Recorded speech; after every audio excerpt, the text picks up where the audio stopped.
Where there's unity, God commands a blessing. Gehoorsaamheid bring ons in eenheid met God. Dit bring ons in eenheid met God.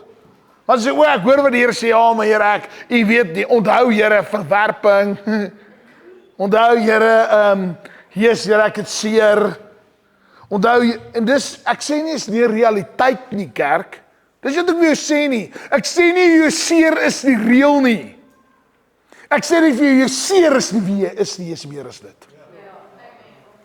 Ek sê nie jou seer is nie reël nie, al wat ek vir jou sê, jy is meer as jou seer.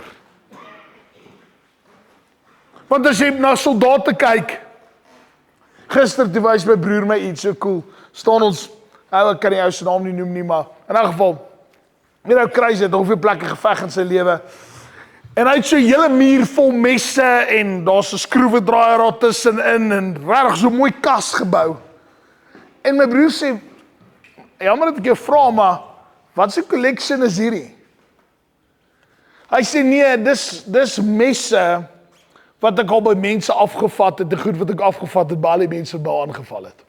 En dit is so 'n hele gas net vol goed, dit is 30-40 goed. En sy dae van oorlog. En ek kan waarborg, as ek hom vra, waar was jy raak gesny, dan gaan hy sy hemp so optrek en die gaan merke sien. Maar die merke bepaal nie wie hy is nie. Dit wat hy afgevat het, die getuienis van die oorwinnings, dis wie hy is. Jy is nie jou snye en seer en pyn nie. Jy is meer as dit.